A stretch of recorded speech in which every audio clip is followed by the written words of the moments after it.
আজকে প্রায় ১ যুগ পরে আমার এই ছোট্টবেলার সেই স্কুলে আসলাম। ভাবা যায় ১ যুগ কেটে গেছে আমার এই স্কুলে পড়া শেষ। আর এই স্কুলে পড়াকালীনই কিন্তু আমার বিয়ে হয়ে গেছিল। খুব ছোট্টবেলা থেকে আমি এই স্কুলে পড়ি। এই স্কুলে আমার অনেক স্মৃতি জড়িয়ে আছে। আর স্কুলে ঢোকার পর থেকে তো আমার সবকিছুই মনে পড়ে যাচ্ছিল। কতটা সময় আমার এই স্কুলে আছে, কত স্মৃতি জড়িয়ে আছে। আমার সবকিছুই প্রায় চোখের সামনে ভেসে উঠতেছিল। তো আসসালামু আলাইকুম এভরিওয়ান, কেমন আছেন সবাই? তো আমি তো যেতেই চাচ্ছিলাম না। একটা কাজে গেছিলাম। আমার মা এই জায়গায় আসছিল। আর আমার মার সাথে আমি দেখা করতে আসছিলাম জিমার। আমি তো জিমও নানার কাছে যাবে বলে বায়না করতেছিল। আর এখানে এসে আমার বোন বলতেছিল, "আয় আফা, স্কুলটা একটু ঘুরে আসি। স্কুলে দোলনা আছে।" তো আমার ছোটবেলার সেই স্মৃতি মনে পড়ে যাচ্ছিল স্কুলে ঢোকার সাথে সাথে। আর আজকে আমি আমার ছেলেকে নিয়ে তারপরে আসছিলাম স্কুলে। সবকিছুই প্রায় বদলে গেছে। আর কিছুই আর আগের মতো নেই। স্কুলে ঢুকেই তো আমি চিনতেই পারতেছিলাম না যে এই যে আমার ঈদের স্কুল। আর সবকিছু একবারে বদলে গেছে। সবকিছু নতুন করে করা হয়েছে। অনেকদিন পরে আমি স্কুলে আইছি। আমার জন্য সবকিছু মনে পড়ে যাচ্ছিল। আর এটা কিন্তু কোনো প্রাইমারি বা কোনো হাই স্কুল না। এটা একটা মিশন স্কুল ছিল। আমি খুব ছোটবেলা থেকে এই স্কুলে পড়তাম। অনেকটা সময় এই স্কুলে কাটছে। আমাদের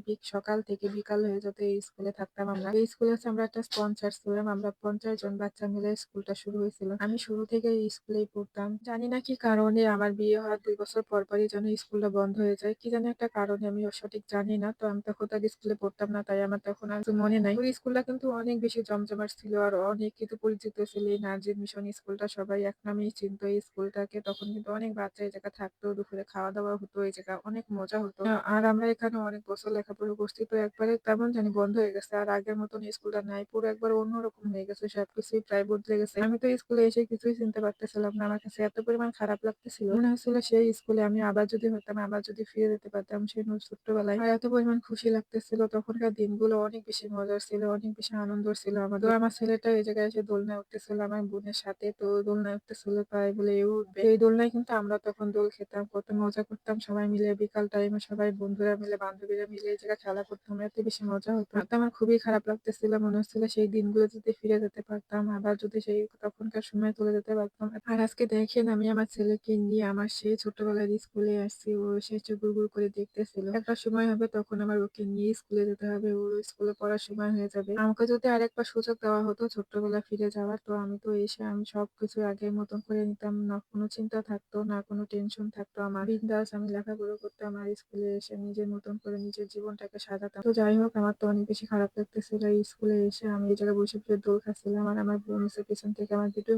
করে দিচ্ছিল। ওর জন্যই আসলে আসা ছিল আমার এই জায়গায়। আর এই রান্নাঘরটা দেখছেন, এই রান্নাঘরটা কিন্তু আগে অন্যরকম ছিল। একবার পুরাতন মনে হতো একটা, আর এখন রং করে এত সুন্দর করা হয়েছে। আর এই রান্নাঘরে কিন্তু এত মানুষের রান্না হয়েছে, প্রায় প্রতিদিন ২-৩০০ মানুষের রান্না-বান্নাই হতো। এই রান্নাঘরে বড় বড় হাঁড়ি পাতিলে করে রান্না করা হতো। আর এই গাছটাকে দেখে তো চিনতে পারতেছিলাম না আমি এই গাছটা কোথা থেকে আসলো, কখন ছিল গাছটা। আর আমি তো এই গাছটাকে একদমই চিনতে পারতেছিলাম না। মানে এত পরিমাণ সবকিছুই বদলে গেছে। গাছটাকে দেখে আমি চিনতে পারতেছিলাম না যে গাছটা কোথায় ছিল। আর এই গাছটা এই মাঠের ভিতরে কোত্থেকে আসলো, মনে হয় পরে এটা লাগানো হয়েছে। জানি না কেন আমার মনে পড়তেছিল না গাছটা কোথায় ছিল, ঠিক আমার সঠিক মনে নেই। আর এই দেখেন স্কুলের বেঞ্চ গুলো, এগুলোতে আমরা কত বসে খেলা করছি, কত স্কুলে বসে বসে লেখাপড়া করছি। আর এখন সেগুলো কোনো দামই নাই, কোনো মূল্যই নাই। তো যাই হোক, অনেকক্ষণ ঘোরাঘুরি করলাম স্কুলের ভিতরে। এখন হচ্ছে চলে যাবো, কিন্তু আমার জিমটা একদমই যেতে চাচ্ছিল না স্কুল থেকে। আর কিছুদিন আগে যেহেতু স্কুলে বড়দিন হয়েছিল, তো বড়দিনে কিন্তু স্কুলটাকে অনেক সুন্দর করে সাজাইছিল, অনেক সুন্দর সুন্দর গাছ লাগাইছিল। পুরো স্কুলটাকে একবার নতুনের মতন লাগতেছিল। আমি এই জায়গায় দেখতে যাচ্ছিলাম যে অনেক সুন্দর সুন্দর ফুল লাগাইছে গেটে। আর এই জায়গায় তো অনেক সুন্দর সুন্দর ফুল লাগাইছিল, বড় বড় ফুল ছিল, অনেক সুন্দর করে সাজানো ছিল স্কুলটা। আর এখানে একটা ফুল ছিল, এটা কি ফুল নাকি আমি বুঝতেছিলাম না। মনে হচ্ছিল পাতার মতন, শুধু পাতাটা রং করা, এরকম একটা অবস্থা ছিল। যাই হোক, ফুলটার নাম আমি জানি না, কিন্তু দেখতে মাশাআল্লাহ অনেক বেশি সুন্দর ছিল। আর আগে কিন্তু এখানে একটা সুন্দর গোলাপ ফুল গাছ ছিল, এত সুন্দর ছিল। অনেকেই কিন্তু এই গোলাপ ফুল গাছ থেকে গোলাপ ফুল চুরি করে তার প্রেমিকাকে দিত। তো এখন আর কিছুই আর আগের মতনই, সবকিছুই পাল্টে গেছে। তো যাই হোক, আমরা এখন চলে যাবো বাসার দিকে। আর আপনারা কেউ একটা হিন্দি মুভি দেখছেন নাকি জানি না, আমি তো দেখছিলাম জানু নামে একটা হিন্দি মুভি ছিল। সেখানে একটা ছেলে সবার তার স্কুলের ক্লাসমেটকে সবাইকে ফোন দিয়ে এক জায়গায় একটা অনুষ্ঠান করছিল, সবাইকে নতুন করে আবার পরিচিত হওয়ার জন্য। অনেকদিন পরে সবাই একসাথে দেখা করতেছিল। আমার কিন্তু অনেক বেশি ইচ্ছে করতেছিল, সবার কথা অনেক বেশি মনে করতেছিল, অনেক বেশি। এখন তো কারোর সাথে তেমন দেখাই হয় না। সবাই যার যার জীবন, যার যার সংসার নিয়ে খুবই ব্যস্ত, যার যার মতন করে তার জীবনটাকে সাজানোর দিকে ব্যস্ত হয়ে পড়ছে। তো যাই হোক, সবাইকে অনেক বেশি মিস করতেছিলাম, অনেক বেশি মনে করতেছিল সবাইকে। আজকে স্কুলে এসে পুরোনো দিনের কথা অনেক বেশি মনে করতেছিল। সবাই যে যেখানে আছে আল্লাহ ভালো রাখুক, সবাইকে ভালো রাখুক। আর যাই হোক, স্কুলকে এখন শেষ বিদায় দিয়ে চলে যাবো। অনেকদিন পরে স্কুলে এসেছিলাম, অনেক স্মৃতি মনে পড়ে যাচ্ছিল, সবকিছু যেন চোখের উপরে ভাসতেছিল আমার। তো ওইদিকে আমরা মাহফিলে চলে যাচ্ছিলাম বাসার দিকে। তো জিম তো রাস্তার পাশে, তার মামার গাড়ি দেখে গাড়িতে উঠে পড়লো, মামার গাড়িতে উঠে খেলা করতেছিল। তো যাই হোক, সবাই ভালো থাকবেন আর ভিডিওটা যদি ভালো লাগে তো একটা শেয়ার করে দিবেন। তো আজকের ভিডিওটা এই পর্যন্ত। সবাই ভালো থাকবেন। আল্লাহ হাফেজ।